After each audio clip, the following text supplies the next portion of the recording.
बच्चों आज का हमारा टॉपिक है ओम्स लॉ, राइट।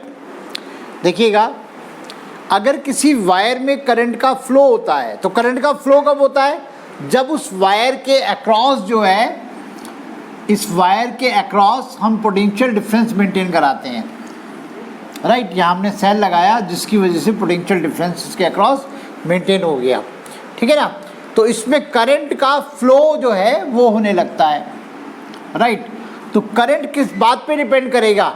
इस पर जितना हमने पोटेंशियल डिफरेंस अप्लाई किया है, ओके। तो यानी कि करंट इस बात पे डिपेंड करेगा कि इस पर पोटेंशियल डिफरेंस आपने कितना अप्लाई किया है, और यही हमारा ओम्स लॉ है, राइट। मैं इसको प्रॉपर एक बार बोल देता हूँ, ध्यान दीजिएगा। If there is no change in physical state of the conducting wire such as temperature, flowing current through the wire is directly proportional to the potential difference applied across the wire। यानी कि current इस बात पे depend करेगा कि कितना potential difference आपने दिया है, ओके। तो इसको मैं लिख सकता हूँ V प्रोपोर्शनल टू I, और V इज इक्वल टू हो गया RI। Here R is constant, proportional constant, इसको हम बोलते हैं कॉल्ड रेजिस्टेंस ऑफ कंडक्टर। तो ये जो कंडक्टर हमने लगाया है इसका ये रेजिस्टेंस हो जाता है। तो R इज इक्वल टू हो गया V अपॉन I, ओके। तो इसकी यूनिट क्या होगी? इसकी यूनिट होगी वोल्ट पर एम्पियर, जिसको हम बोलते हैं ओम, और इसका सिंबल होता है ये, राइट। तो सिंपली हम ओम भी लिख सकते हैं, या इस सिंबल से इस रेजिस्टेंस को हम डिनोट कर सकते हैं, ओके बच्चों। अब इसमें मैं आपको ग्राफ बना करके दिखाता हूँ। यहाँ पे आप ग्राफ बना सकते हैं। तो इसके एक्स एक्सिस पर आप V लीजिए, और यहाँ पर Y एक्सिस पे करंट लीजिए, और ये जो स्लोप है, ठीक है ना, यहाँ पर ये स्लोप ध्यान दीजिएगा 1/R को रिप्रेजेंट करेगा। यहाँ पर R को रिप्रेजेंट नहीं करेगा, ठीक है ना, ये 1/R को रिप्रेजेंट करेगा, राइट, ठीक है ना। तो चलिए खैर, तो R इक्वल टू V/I, यहाँ से आपका रेजिस्टेंस निकल करके आ जाएगा। अब इस रेजिस्टेंस का अगर मैं आपसे बोलता हूँ डायमेंशनल फार्मूला बताओ, तो आप कैसे बताओगे? देखिए साइड में यहाँ लिखते हैं, R इज इक्वल टू हो गया V/I, और V हो गया W/QI, और Q is equal to IT लिख सकते हैं। तो W इज इक्वल टू ये IT, ठीक है ना, इंटू I। तो ये बन गया आपका W/I²T। तो अब देखिएगा, W का आपका हो जाता है ML2T-2/A²T। तो फाइनली ये बन जाता है आपका ML²T-3 और A-2। ये रेजिस्टेंस का डायमेंशनल फॉर्मूला आपके सामने है बेटा, ओके। नेक्स्ट हमारा टॉपिक है reduction of Ohm's law.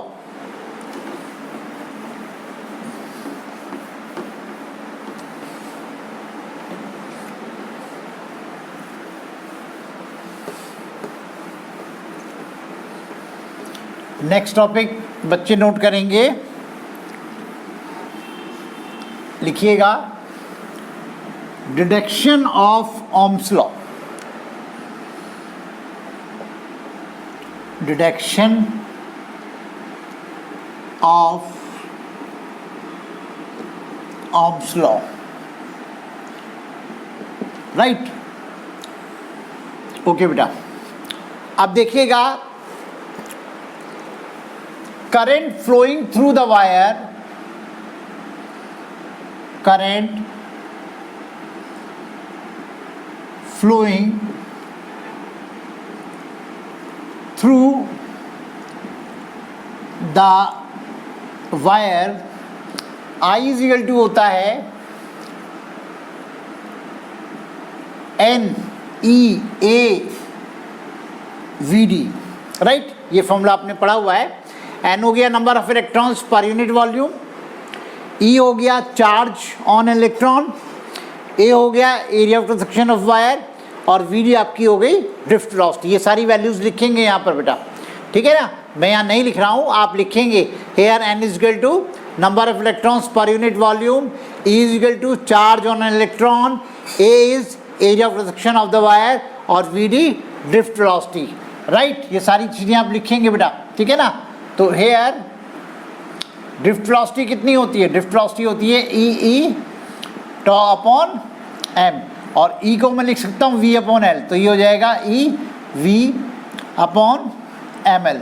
Put in first, ठीक है ना, इसको फर्स्ट में पुट कर दीजिए, तो इक्वेशन फर्स्ट बिकम्स,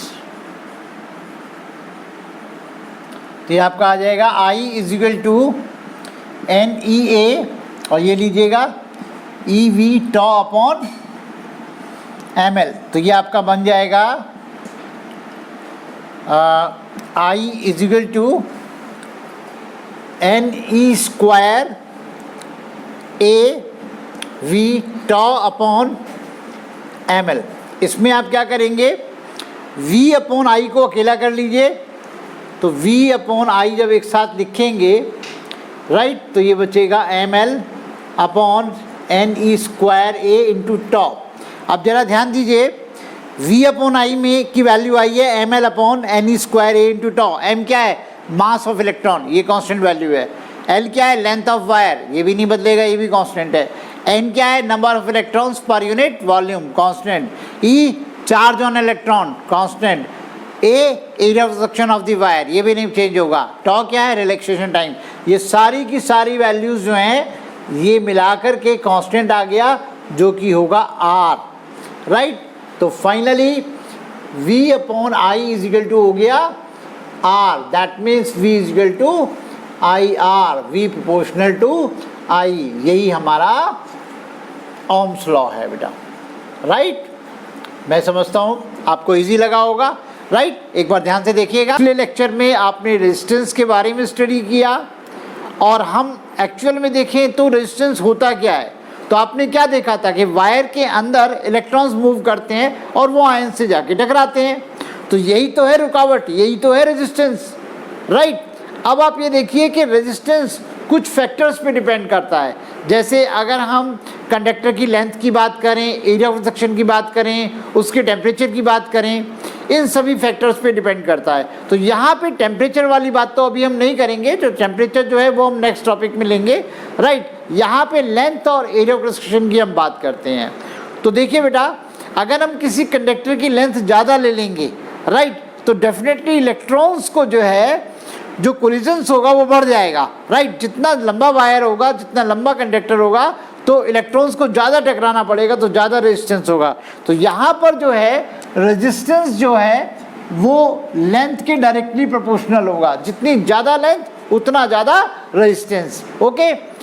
और अगर कंडक्टर का एरिया ऑफ सेक्शन ज़्यादा है, मोटाई ज़्यादा है, ओके, तो उसमें से इलेक्ट्रॉन्स जो है आसानी से पास हो जाएंगे। तो यहाँ पे R proportional to 1 upon A होगा। A मीन्स ध्यान रखिएगा area of section of the conductor, area, okay. Wire के केस में ये पाई आर स्क्वायर हो जाएगा, ठीक है ना। अगर दोनों को हम कंबाइन कर लें तो कंबाइन करके ये हमारे पास आएगा R proportional to L upon A। और जैसा कि आप जानते हो बच्चों, प्रोपोर्शनल का साइन हटाते हैं तो ये कांस्टेंट आता है।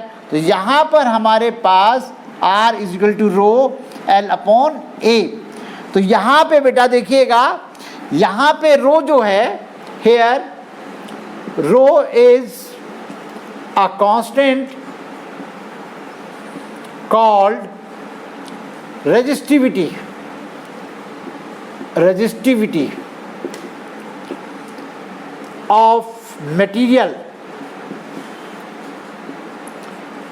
Of conductor. तो बेसिकली हमारे इस टॉपिक का नाम है रेजिस्टिविटी, ओके। चलिए मैं नोट करता हूं यहां पर, ये हमारा रेजिस्टिविटी,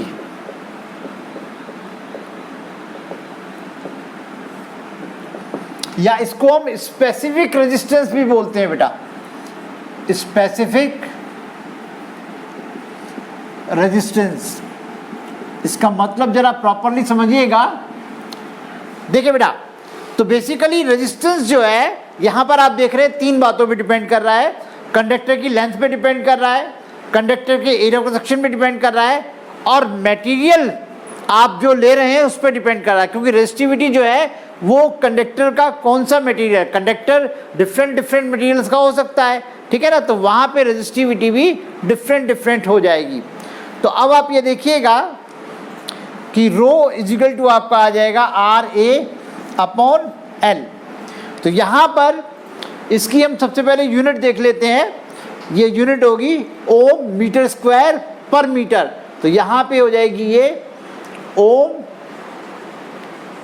मीटर, यानी कि आप इसको ऐसे डिनोट कर सकते हैं, ओम मीटर, ठीक है बेटा।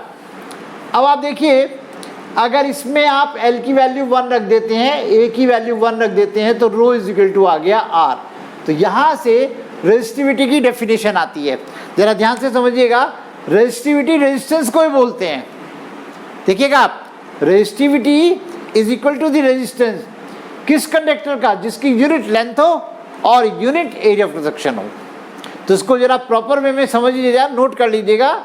Resistivity of material of a conductor is equal to the resistance of conductor having unit length and unit area of cross section। मैं समझता हूँ आपको ये पॉइंट क्लियर हुआ होगा बेटा। नेक्स्ट टॉपिक है हमारा बच्चों कंडक्टेंस। देखिएगा,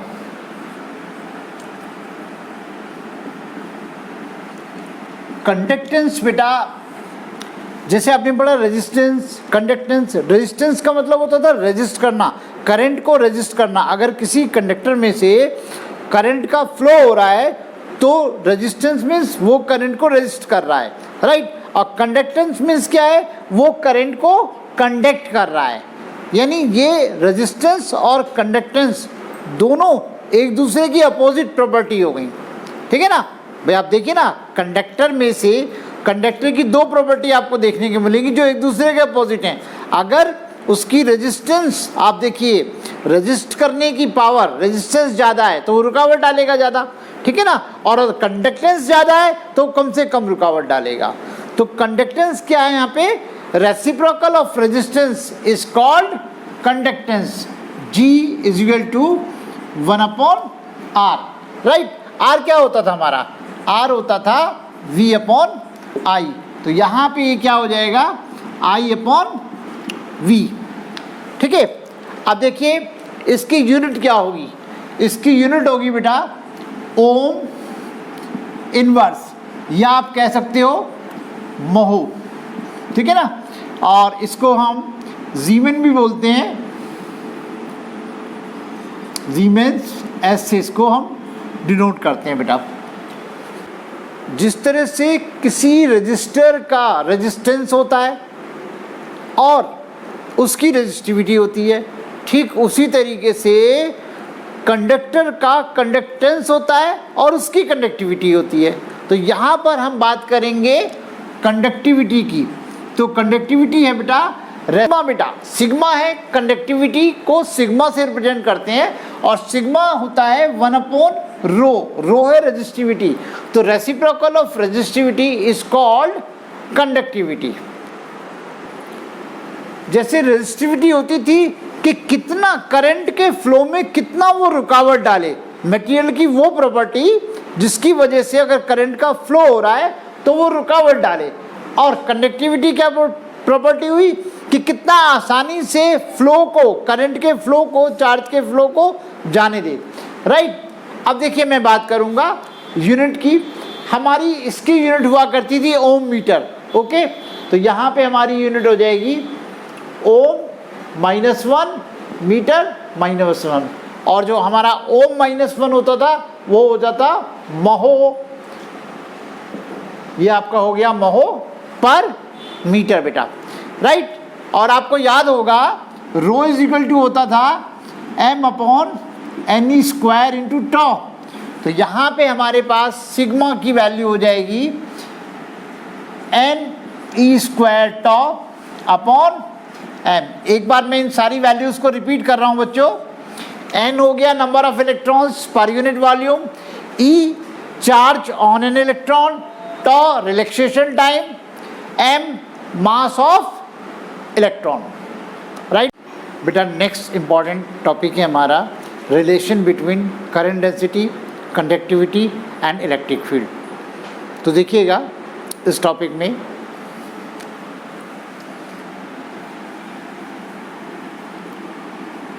relation between current density,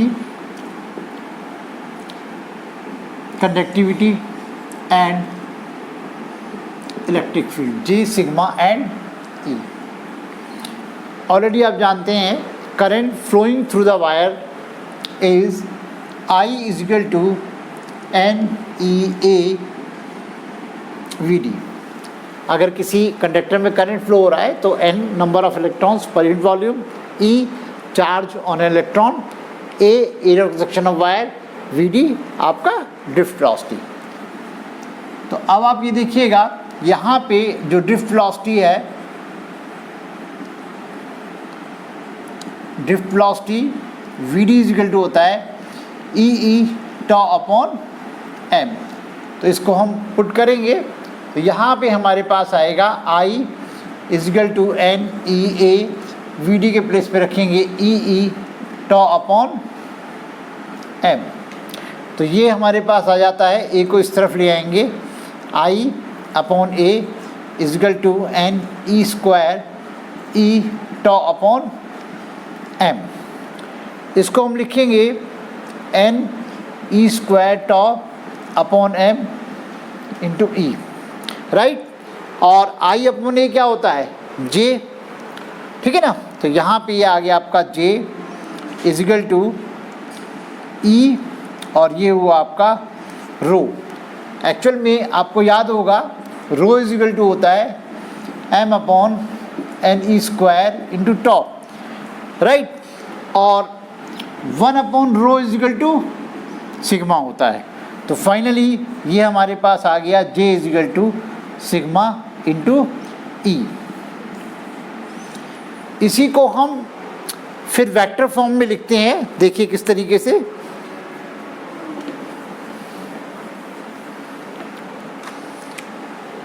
इसको वेक्टर फॉर्म में हम लिखेंगे J is equal to sigma into E। This is also called vector form of Ohm's law, vector form of Ohm's law। बेटा आई होप ये डेरिवेशन आपको clear हुआ होगा, examination point of view से important है बच्चों, प्रैक्टिस कीजिएगा इसको। दैट्स ऑल बेटा।